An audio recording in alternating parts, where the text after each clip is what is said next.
Everyone, this is Christian Karasevich.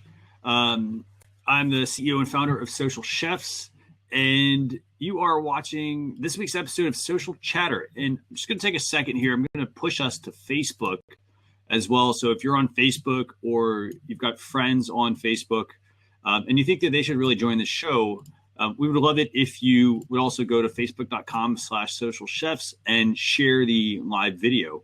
Now, there is going to be a little bit of a delay, but we'll see how that works. And by delay, I mean like about a 10-15 second delay with the show. So it's not a big deal. So we're going to go live on the Facebook page, and then I'll just bring my other co-host, Nick Rishwain, in for the show. So give me a second.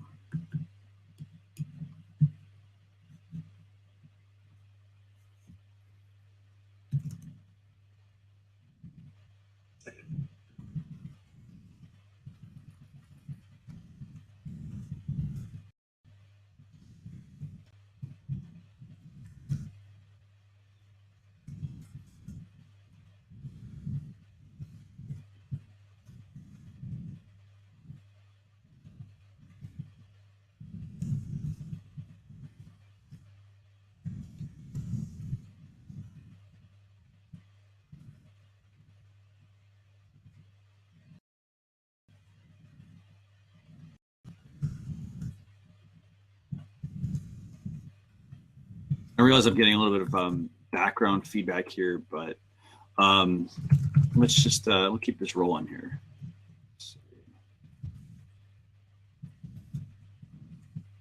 I realize I'm getting a little bit of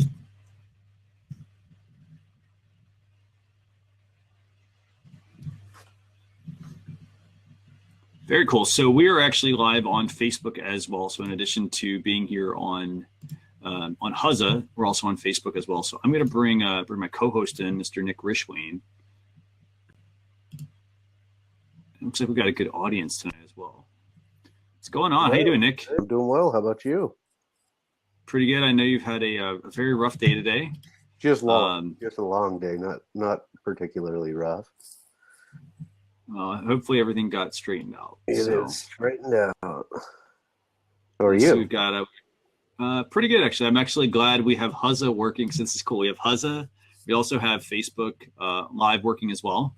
Oh, cool. So you can watch us in places. Head over and look at the Facebook feed.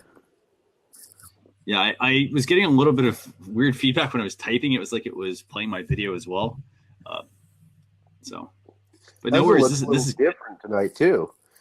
Huzza on the computer tonight. Usually it fills up the whole screen, but now there's like and let me know if you see it as well. I've got a white kind of margin on each side. Are you seeing that as well? I have a margin on. Let's see. Yeah, so I have on mine. I have on the left my picture, my video. Yours is next, and then on the right I have the chat window. Oh, you know what I think it is? I think I was in the Social Chef screen, and if I scroll all the way up, it still shows like an upcoming thing on mine. So it must be because I was in there, and when you started, I was already kind of there. It must show it as maybe it got stuck or something. I don't know.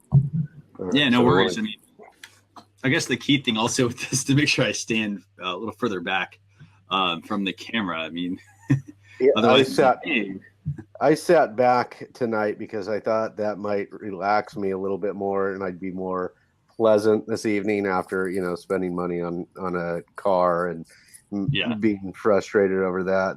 Not that it was a major deal, but I never like spending money on a car. So no, because then you always leave and you're like, oh, is something else going to break? So, and it's hopefully the not, by the worst possible investment, But but here's the thing: it's better than having to go buy a new car and outlay significant amounts of money. Absolutely, that's true. That's true. And speaking of money, I mean, social chatter. I mean, our goal is to bring you social media news and tools, but we also like to put a spin on it. We like to try to bring you things that are business related that can help make you money. And we're not like saying, oh, these are none of this is a get rich quick type thing. It's all about developing a quality audience, and then using some of these interactions. That's awesome. We're on Facebook Live. Yes. That's it. That's it. Oh, look at that. Now, Facebook is picking up far more of me than I can actually see when I'm actually watching us on Huzza, and far more of your. I see past your shoulders. I'm seeing on both sides of your shoulders, and that's interesting. Huh.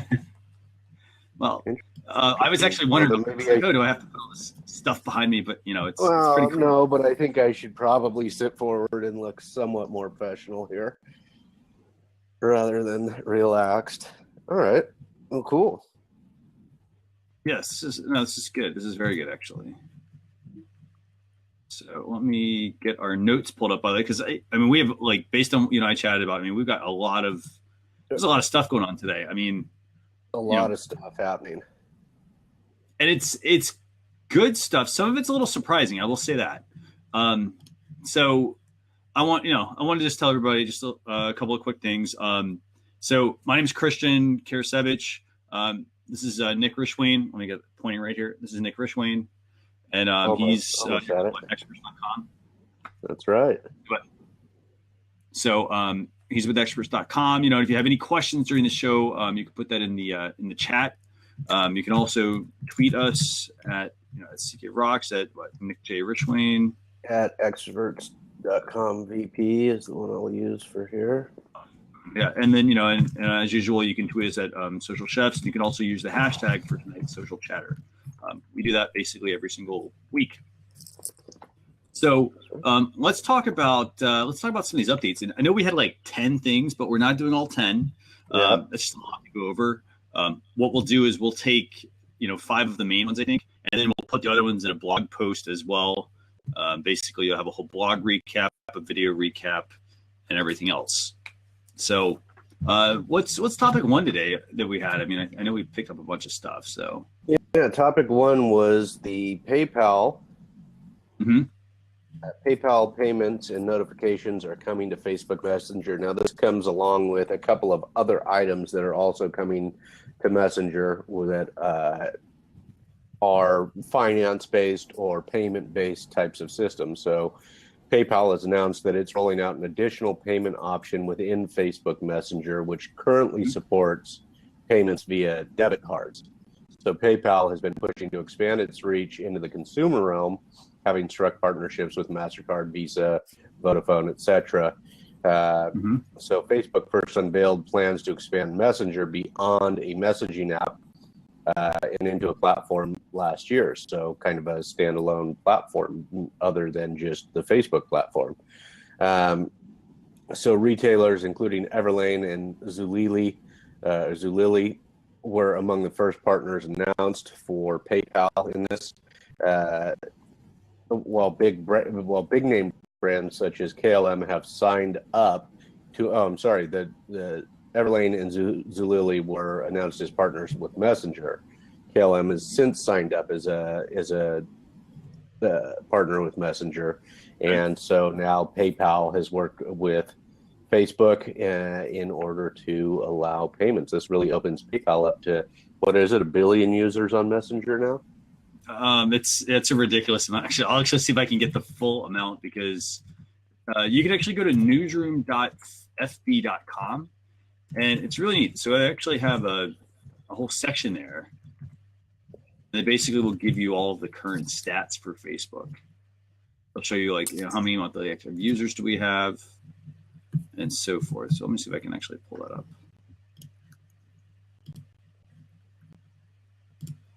And actually, sorry, it's anyway. This is part of PayPal's efforts as well as the efforts of others to. You know what? I'm going to throw the second topic in here because it's kind of related. Yeah, right. If you don't mind my continuing to go. Yeah, sure.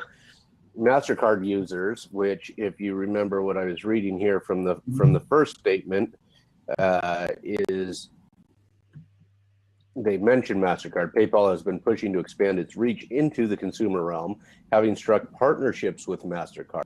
So the second topic here, MasterCard users will soon be able to manage their accounts over Facebook Messenger. So this is your credit card account management, or MasterCard account management.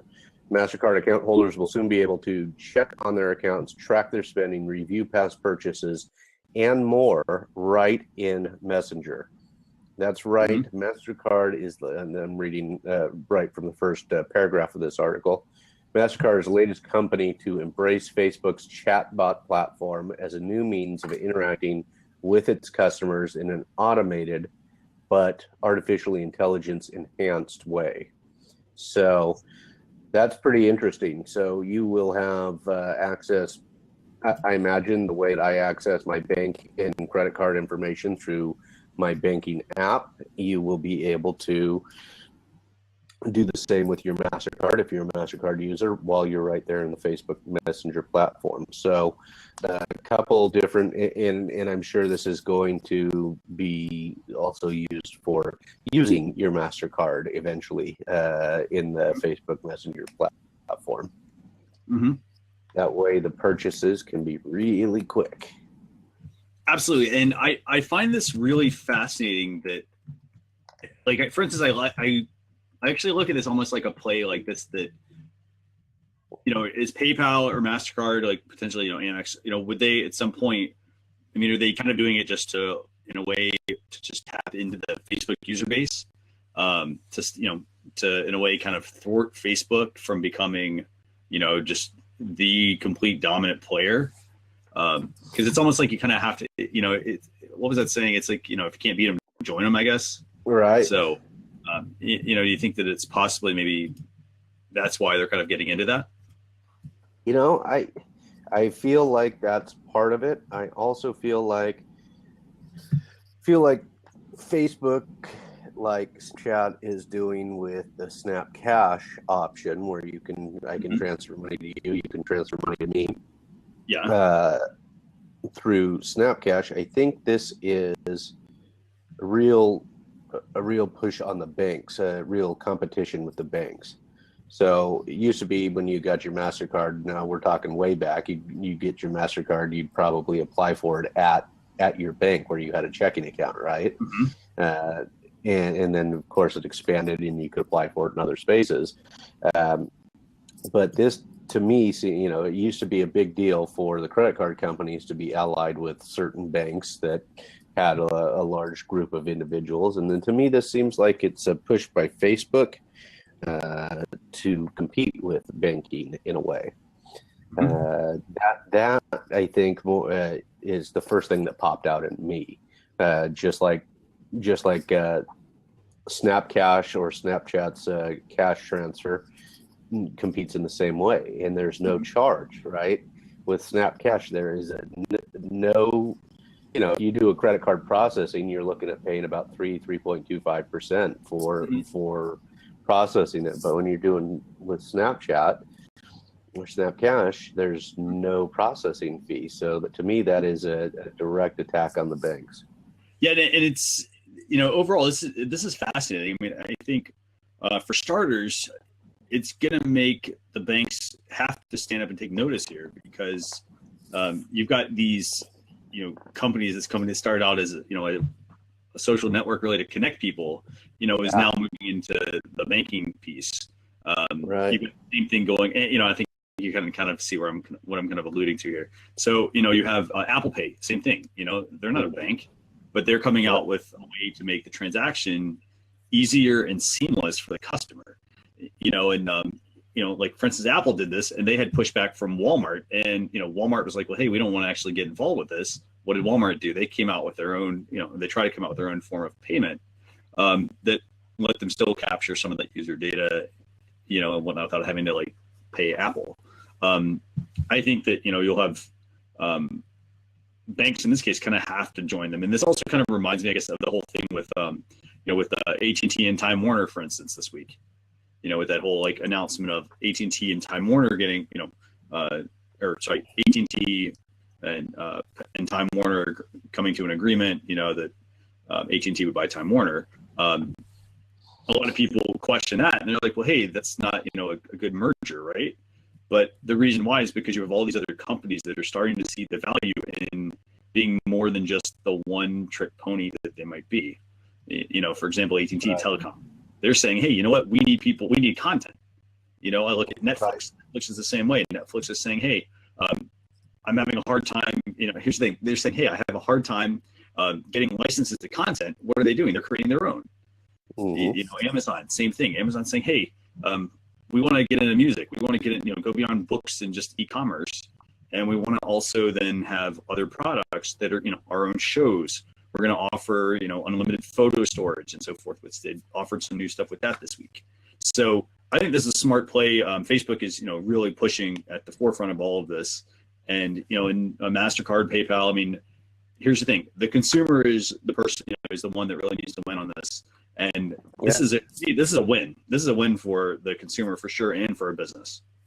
Yeah, I think it's certainly if you're in a products-based or consumer-based business, and you're on Messenger and you're communicating with your customers through Messenger, then this is big for you, because this can help them to make their purchase right there in Messenger. They don't have to go to your website. They don't have to leave to get their credit card information or go over to their PayPal account. And they can do it right there. Yeah, and so here's the other thing. I guess from a business standpoint, if I'm a business, you mentioned something I think just a second ago I think is really important. You mentioned hey, they don't have to go to your website. There's nothing wrong with a customer not having to go to your website, because if they go to your website, yes, you're going to have the opportunity to upsell them other things. I'm going to have the opportunity to say, hey, here's a related product. On Facebook at the moment, I would have a place for somebody to check out, but it also is then going to say, okay, well, if that's the case, I need to then make sure I have certain pieces in place so that customers who are shopping through Facebook have a very similar experience. That similar experience is they don't have to necessarily go to my website all the time to get everything. That's right. And you have a better chance of making that, of upselling them, if you get them to buy something originally anyway. Because then you've got contact information that you may not need, that you may not get if they decide not to buy that time. If you collect an email address when they buy, and they have to go over to your website, you set it. Having them go to your website isn't necessarily, there's more information there, but it is not the only way to make a sale. And if you're collecting data that you can then use in your newsletter or something like that, you can let them know about those other products at another time. It doesn't have to happen that day. But the sale, getting the initial sale, if you can get it through anywhere other than your website or your website, but if you can get it through Messenger, get it. Then you're getting the data that you need to do follow-ups for an upsell later on. Absolutely. And you also have the part about, if somebody makes a purchase, you still have, all the touch points. Like there, if you're on Facebook, there's a shop section, so there's a place for somebody to see other products. So you don't have to sell your entire product catalog there. You can just sell parts of your catalog, the ones that you think would be the best.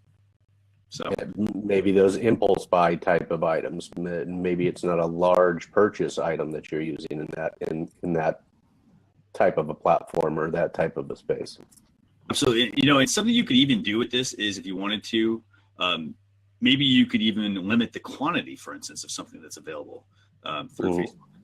And then that way you can test it out, see what works. Yeah, test it out. This is good news, really good news. Yeah. So awesome. So that kind of knocks down 1 and 2, as they're almost tied together there. Yeah, I mean, I think they actually are. Yeah, because they're very similar. I mean, one's just a form of payment, the other is a chat bot with payment.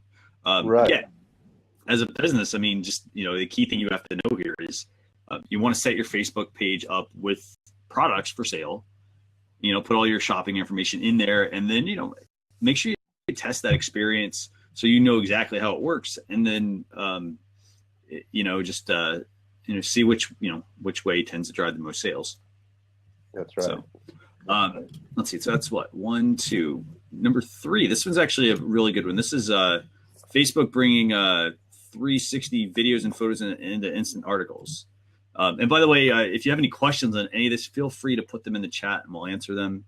If you're watching on the blog, put that in the comments as well, and we'll answer that as well. So I'm going to go to topic 3, and this is Facebook 360 photos and videos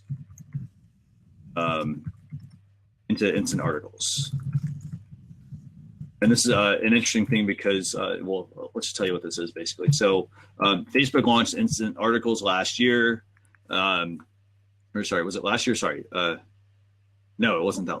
No, sorry. It was back actually a few months ago. Sorry. Yeah, and it's not one. You're far more adept at Facebook than I am, so you'll have to. I don't know that I know how to use instant articles yet.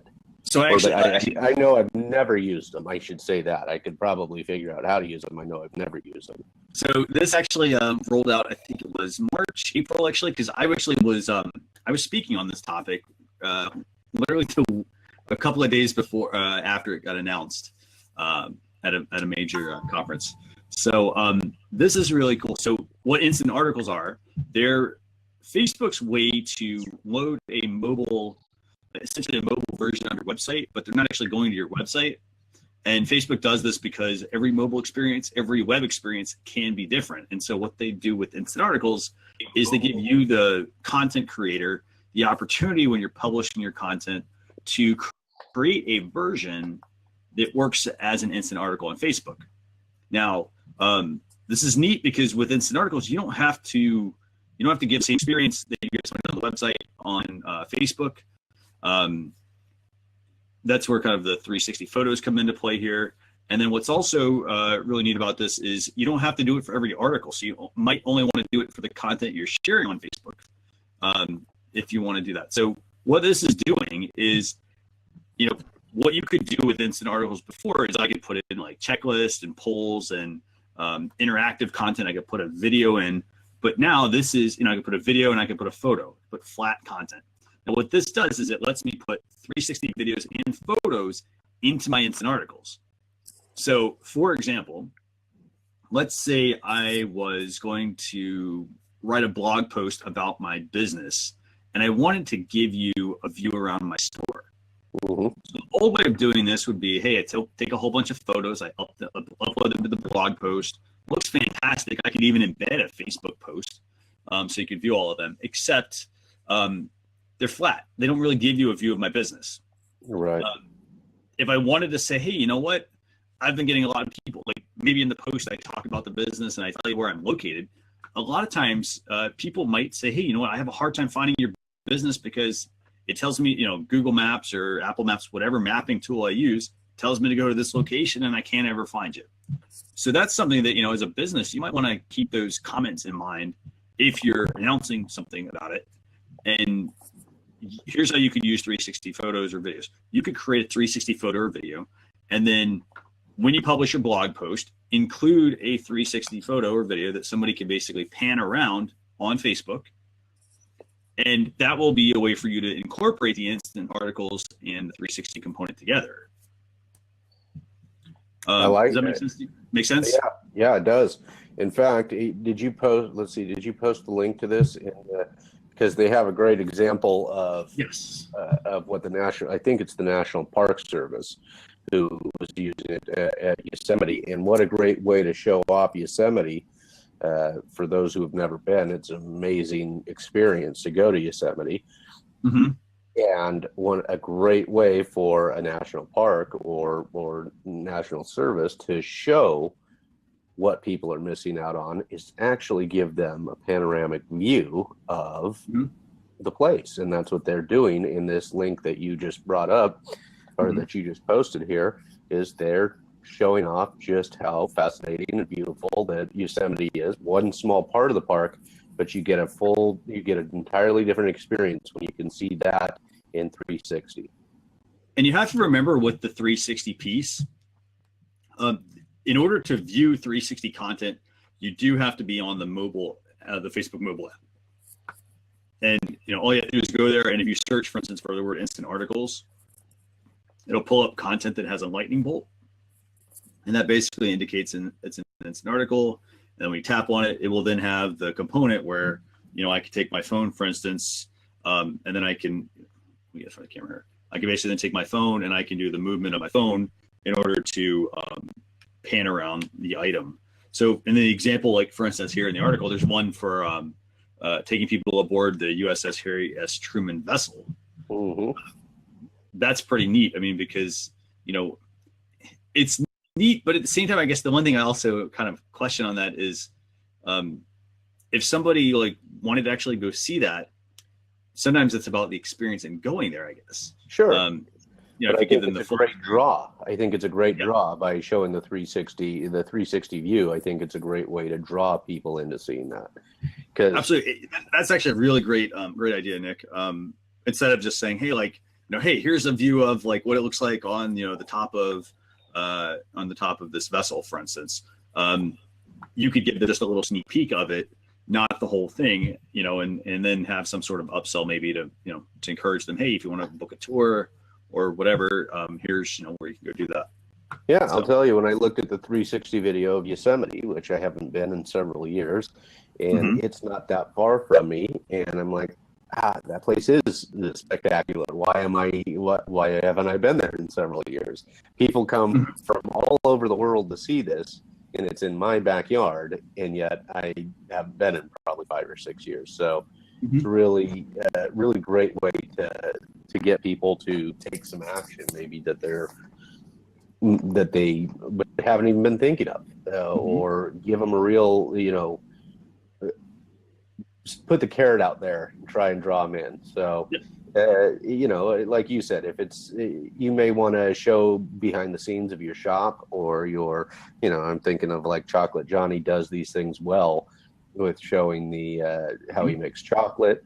He probably would want to show the entire shop one day, and he could do that in 360. And do you know how to do the 360 video? Is that something somebody can do on their phone, using their phone? So with the photos, it's very easy. With the photos, all you have to do is go on your phone and use the panoramic feature. So if you open the stock camera, in this case, I've been able to use a third-party app, but use the stock camera app, shoot a panoramic, shoot the entire panoramic, and then at that point, you can upload that directly to Facebook. So excellent. That's the first way. And Kelly Kavanaugh shared a link with us in the chat here for Facebook 360. I'm going to post a link in the Facebook feed telling people that we're over on Huzza, for those who aren't familiar. On Facebook, live on huzza.io/social chefs. Okay, so the guide that Kelly posted, that'll give you some examples. And in addition to this, there's also, they talk about different cameras that you can use and how all that stuff works. And Facebook actually even has a Facebook group specifically for this to kind of help, for you to kind of get involved with people.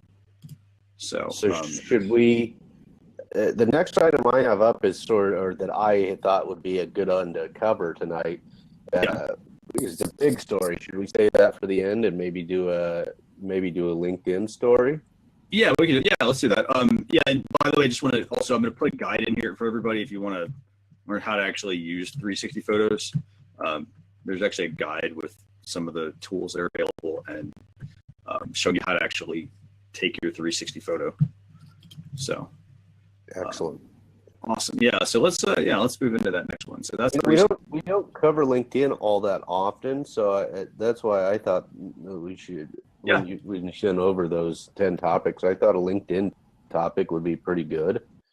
Sure. And this one is rethinking endorsements on LinkedIn, so that you always look your best. And many people have endorsements. I have some. I have quite a few endorsements. I don't have very many recommendations because I've never pushed for it. So this is the endorsement thing. So since they first launched the endorsements in 2012, there's been over 10 billion endorsements shared by connections, such as Christian endorsing me, or me endorsing Christian, or however you do it. This is a way to provide connections the opportunity to recognize some skills that you have. So I might endorse Christian for social media or for Facebook Messenger or something like that.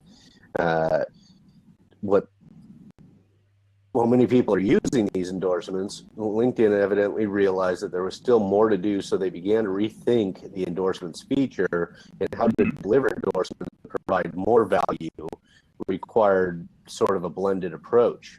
Using which I'm happy to hear. Second topic tonight requiring some sort of machine learning or artificial intelligence, and they used machine learning models in architecting the back-end infrastructure, so that what they're now able to do is they can better surface the most relevant endorsements that help to validate your skills. Now, what I'm understanding of this is they've made the endorsements smarter, highlighting the endorsements that matter most to the particular viewer at the particular time. Okay. So if somebody is looking at my LinkedIn, if you're looking at my LinkedIn, they might push up some of my social media related skills, so that you're seeing those social media related skills. But if a lawyer comes over and looks at my LinkedIn profile, what he's going to see on the endorsements are probably going to be litigation and expert witness and things to that are more relevant to him. So it seems to be they're taking the data of the viewer and then making me look better by putting forward the skills that viewer is most likely to be impressed by or most likely to be looking at my profile for. So this is pretty cool, I think, for any professional or somebody who is looking for employment, that if somebody comes over to check out their LinkedIn profile and they happen to find more relevant information is visible to them at the time that they're looking. So it's not just who's endorsing you, it's what the viewer is actually looking for. Absolutely. And I think what's really important about this is, with your LinkedIn profile overall, it is something that you do want to spend time going back in. I would actually almost even say schedule almost like a check for yourself every couple of months, maybe every 3-4 months. You can go a little further out than that if you want to, but schedule a check, go look at your profile and see, okay, like, do I need to update my job description? Has something, have I taken on a new task? LinkedIn, you get the most value out of it if your profile is complete and as complete as possible. If you got a headline, for instance, that shows up right when people search for your name, like it doesn't just show like your job. It actually says, hey, it's social media strategist, or if you do certain types of work. For instance, and that's one thing. And then the endorsements, and all these pieces are key because LinkedIn puts all this stuff together and then they spit out, your profile to somebody based on, what somebody is potentially searching for. They also then, at this point, they could show it to somebody that's looking for your profile that has, certain skills they're looking for. So really important to have that. And don't be afraid to ask for like endorsements, and build your relationships like up with people. Get people to, obviously, make sure they endorse you for the right things. Like don't ask somebody to endorse you for a skill you don't have, for instance. Like Nick, I could say, hey, Nick, you're endorsing me as a lawyer because, hey, I have no background. So. That's right. And I'm probably not going to go for Facebook ads or something like that because it's not my area of expertise, but I could certainly endorse Christian for Facebook ads or even far more relevant. He's got far more relevant expertise in the use of Canva than I do. Mine's very limited use of Canva, so I'm not going to list that as one of my areas. I know I can figure it out and I can use it, but you've used it significantly and you've taught courses on it and stuff like that. So and I don't know if they're that specific on the skills yet, are they? Where you can add Facebook ads? So you could actually go in and put your own endorsements in, but the one thing I would love to see on this is I'd love to see somehow tying in, like have it go beyond just the ones you put in under your own LinkedIn profile. And what other people can like recommend you for, but like also maybe even go out to your website, for instance, your blog that you've put in, and say, hey, you know what types of topics does this person write about? Because, for example, I can go on LinkedIn. I could say, hey, I'm good at Facebook ads. And the way it works currently is, it pops up and it says, hey, endorse Christian for this particular skill. And a lot of times some people will just endorse you for anything, just because.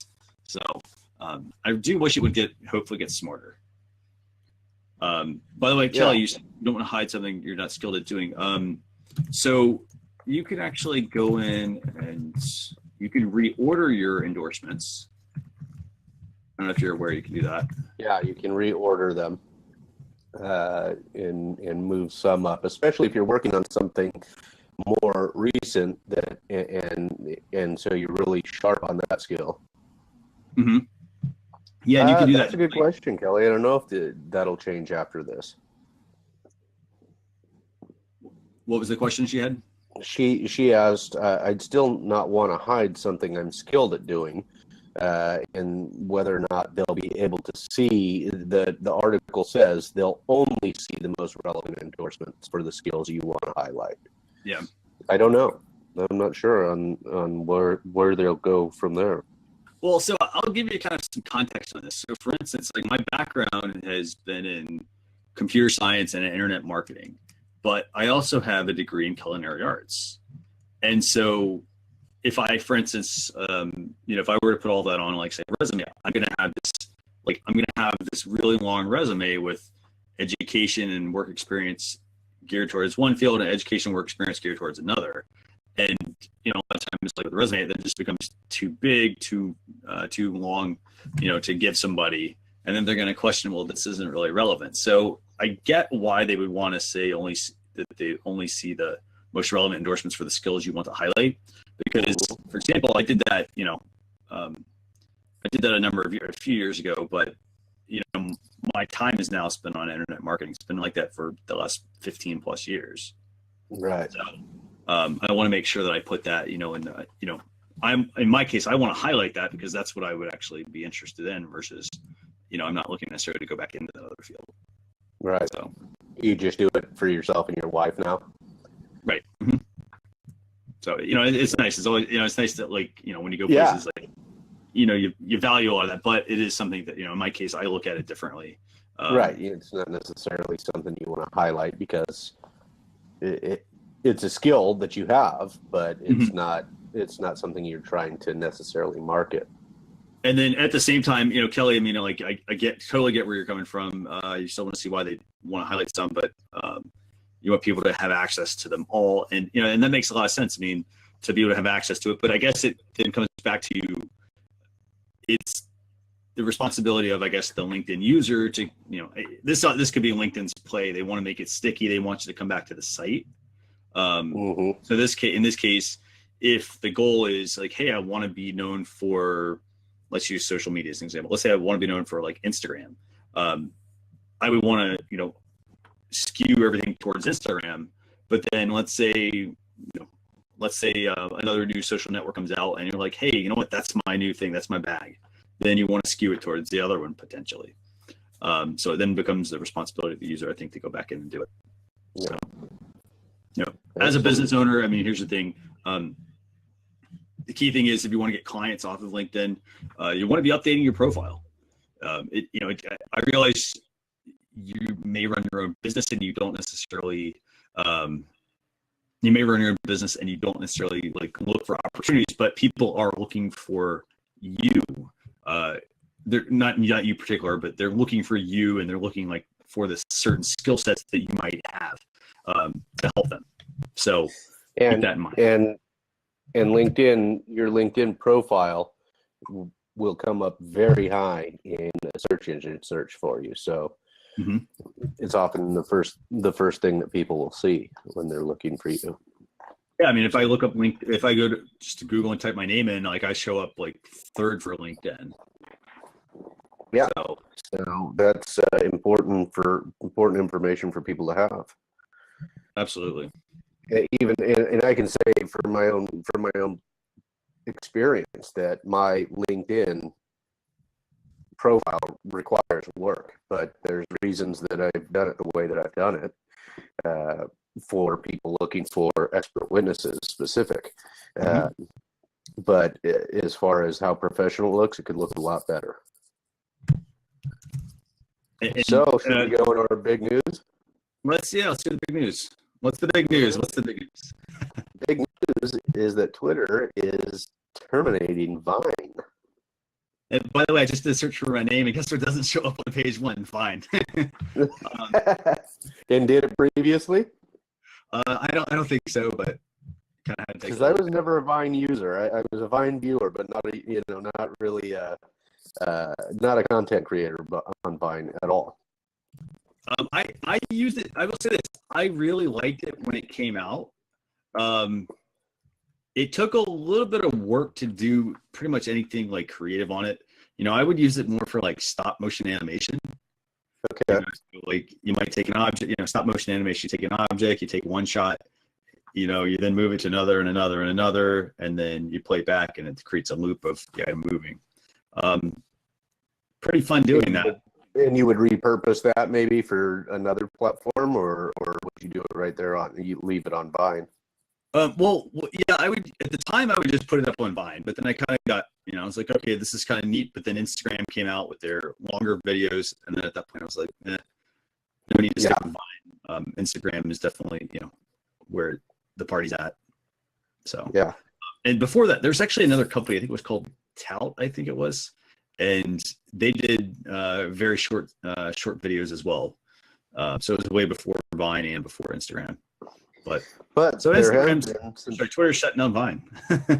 Yeah, they're shutting it down, and I know that some content creators were quite successful on Vine, especially some of the ones that I watched were comedic in nature. Did some really, really creative 6-second videos that were pretty funny. So I think that, but a lot of those people have also diversified and taken their story creation over into the Instagram, or over into Instagram stories, and over into Snapchat stories, and usually they're active on Twitter and Facebook and other places. So, but this is big news because Twitter has been having some difficulties. So this is a pivot or repositioning of their resources. They also said that they're laying off about 8 or 9% of their workforce, about 300 people. So this is we'll see where they go with this. So I will say some stuff that is really fascinating about this. So for example, you talked about people that kind of made their place like using Vine, for instance. Like one guy in particular, Zach King, for instance, he started using Vine, and he started doing his whole Vine magic. Really awesome stuff that he parlayed into. Like he got on Ellen DeGeneres. He then moved into Instagram and whatnot after that. But really, really, really cool work. So there's a lot of cool stuff you can do. But overall, yeah. I'm not surprised that Vine was shutting down. Well, sorry, I am and I'm not surprised. So I'm surprised that they're shutting it down because just a couple of weeks ago, we talked about this. Twitter was making updates to their profile to allow you to put your Periscope URL in there, your Vine URL to link the accounts. Right. And now they're shutting it down. I suspect that this is more of a cost-cutting strategy because I think Vine's a useful tool. Yeah, I feel like my immediate reaction when I heard that they were shutting it down, I do think that it was a cost-cutting measure, but I think my immediate thought was they must want to focus their efforts and their energy on the long form video or the Periscope version of video. Mm-hmm. The Vine link you were allowed to have the Vine link before you were allowed to have the Periscope link in your profile, and now they've added the Periscope link, and I thought they may be interested in eliminating Vine and moving forward with the use of Periscope. Yeah, what's fascinating, I guess, about this is like, I guess on the other side, I'm glad that it's shut down, or it's shutting down actually. And the reason why is because that's one less social network I have to keep up with. And I say that in a positive way because when you start to look at some of these, like, okay, you've got Vine, you had Vine, you've got Instagram, like they both do, short form video. You have Periscope, you have Facebook Live, very similar products, they're streaming services. So you can I export your saw Snapchat story into Twitter, and use that video, repurpose that video. So there's a lot of different, and Twitter has their own 2 minute and 20 seconds worth of video if you're using your Twitter video. So, yeah. So in that sense, I'm surprised that they're shutting it down, I guess, because I feel that Twitter has a lot of pieces there that they can use, but they need to put them, like, they need to move towards kind of like the model that Facebook has, which is you go there and you're not just going there to look at your news feed, you're going there to look at your news feed, but then also to create content, using some of the other tools, i.e. I could go to Instagram and create something specific on Instagram and push that back to my Facebook account. I can go, my Facebook account, and I can create a Facebook Live video on my page. So I see that there's a lot of usefulness to the tools that are there. But so that's it. So Vine's shut down. it's shutting down. They did say, by the way, that they're not they're shutting it down, but what they're shutting down are the mobile apps. So they're shutting down the piece that you use to actually create the content. Yeah, and they said that people's content will not disappear immediately. It sounds like they're giving them the option to download it, upload it to the cloud, download it and then export it to the cloud and save their content for reuse later. So, which is a good move. You want to anger a lot of people really quickly, you shut them out altogether. Yeah, and do you think this is going to come back in some other form? What do you think? I think it's a concentration on Periscope myself, but yeah, I could see another company starting up 6-second videos tomorrow, because we've seen 14 or 15 different live video platforms started in the last year. The live video is just crazy. Like every single day, it's like, oh, there's a new live video app, and I look at it. Yes. I don't need another one. Like, no, we got, why don't we perfect some of the ones we already have? Mm-hmm. Yeah. So, Kelly, by the way, I think Kelly, are you still on? Talking about Vine. What do you think about that? Are you excited that Vine is shutting down? I mean, I know Nick didn't really use it. I used it sparingly, and then I kind of I jumped back in and tried it for a couple of things. Yeah, didn't use it. The only people that I'm really aware of who used it were comedic or using it to really produce entertaining content. And there's nothing wrong with entertaining content because it is about storytelling as a business owner. Yeah. Awesome. Ross. Awesome. Look at this. Ross just so good to see you, Ross. By the way, if you don't know Ross, you have any background on Ross, Nick?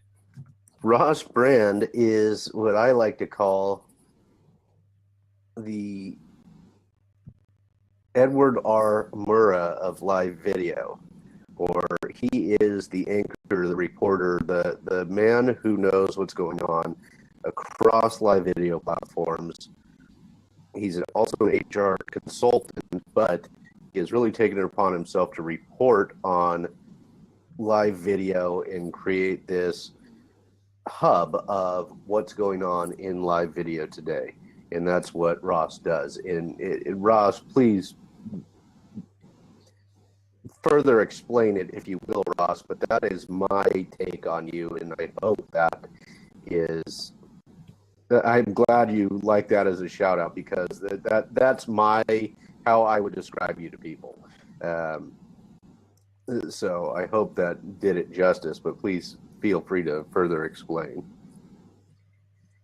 And I really, Ross is just also a very caring and kind person and very helpful person. When Blab was shutting down, Ross and I really got engaged in trying to test out other platforms that we could move content to. We did it. I was at the office most of the time doing it because I was like, okay, where else are we gonna create content for our customers which we were doing as interviews with them. And so we really got into testing these alternative platforms, including Huzza and FireTalk and so forth. Mm-hmm. Yep. So Ross, so awesome to have you on here. Thanks so much. I mean, and thanks for all the shout outs you give us about the show. We really appreciate that, by the way. Yeah.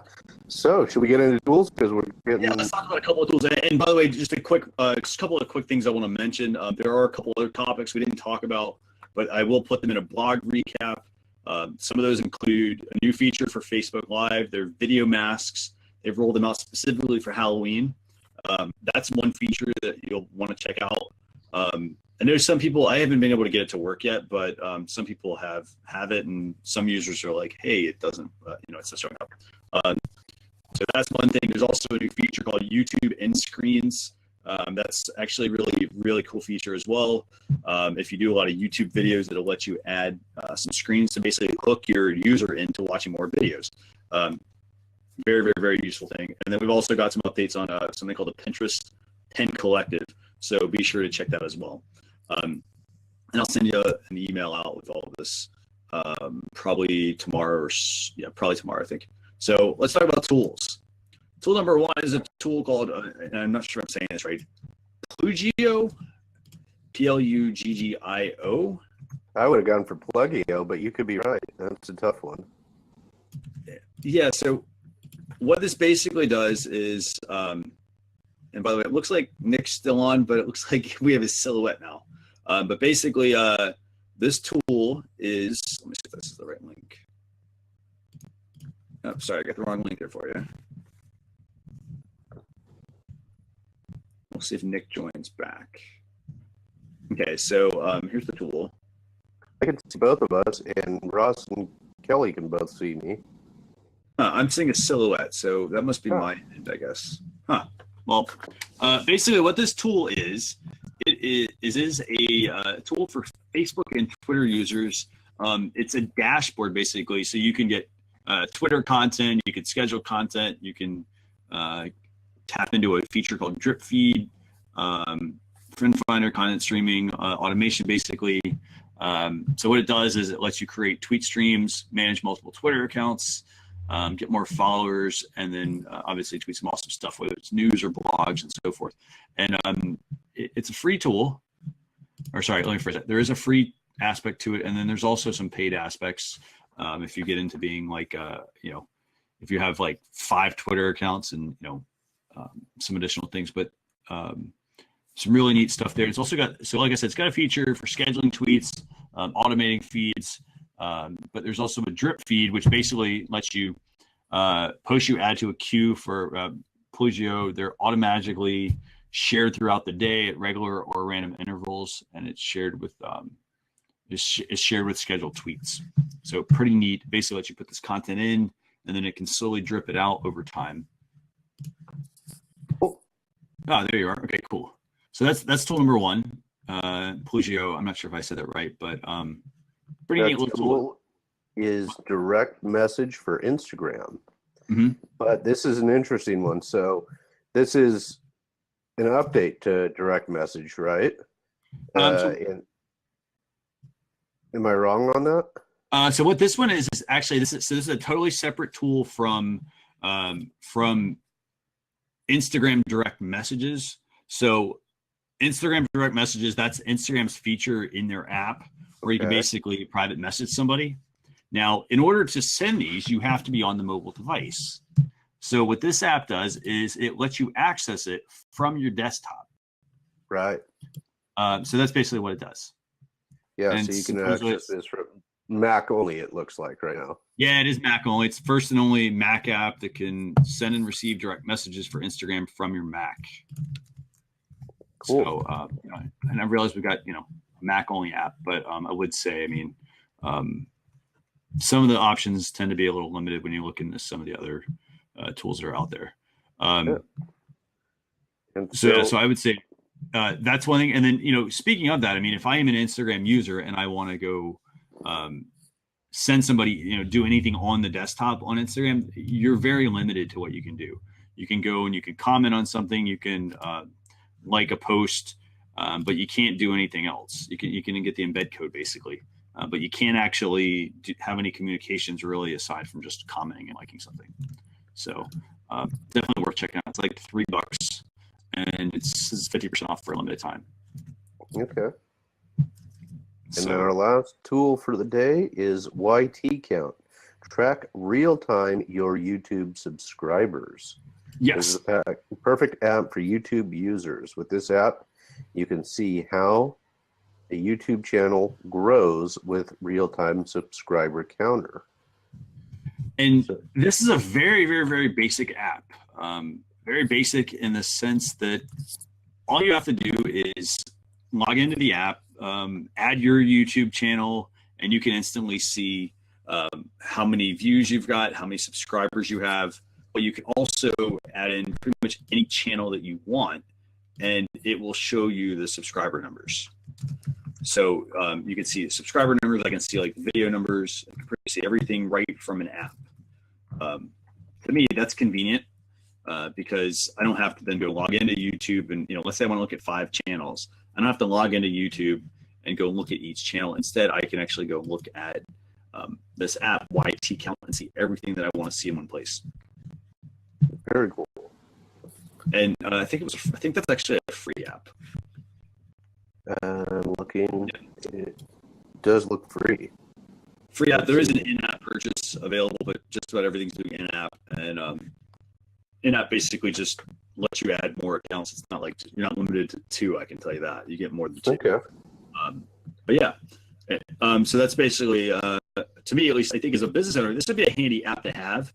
And the reason why is because it saves you time. All I have to do is spend a couple of minutes, add my account, add any of the other accounts that might be competitors or anyone else I want to keep an eye on. If I'm managing accounts for clients, put all that stuff in the app, and then I can easily go in and see what's there. And if I see like a big discrepancy or a big drop or something, I at least have an idea of, oh, I need to go check out that, issue and see what's going on. Yep. Very good. That wraps it up for tonight, folks. So this time we did it in under an hour. Yes, and we had really good dialogue, I think. So does anybody have any questions for us before we wrap up? I want to thank Ross for stopping by. I want to thank Kelly as well for stopping by. Obviously, Nick. I want to Regina, actually, thanks for stopping by as well. And Nick, thanks again for co-hosting. I know you've had a long day. So my pleasure. Thank you. Thanks, Ross. Thanks, Kelly. Thank you, Regina. I didn't even see Regina come in. That's interesting. I missed that. Sorry, Regina. And just a couple of quick housekeeping things for everybody. If you want to subscribe to next week's show, here's a link to the show. If you subscribe, basically you'll get notified. I think they get notified before the show, right, Nick? 30 minutes before. Okay, 30 minutes before. Yep. And then you can also, if you want to, you can text Social Chatter to 33444. That'll get you on our email list as well for me to notify you basically about some of the topics ahead of time. And also give you a link to the blog post. So awesome. Excellent. This has been a fun show. So I'm interested. I'm going to go check out that Facebook Live replay and see how it is. One of my friends joined during, and she said that the audio was choppy. So hopefully it was just her mobile connection, but we'll see how it went, Okay. And we'll see how it is. So look forward to seeing how it turned out as well. Thanks again. Awesome. You have a great rest of the week, and we'll chat later on. Thanks a lot. Remember, we're here to help you guys. So if you have questions on social or, any of the updates we're posting, let us know. Yep. Thanks again, everybody. All right. Bye-bye.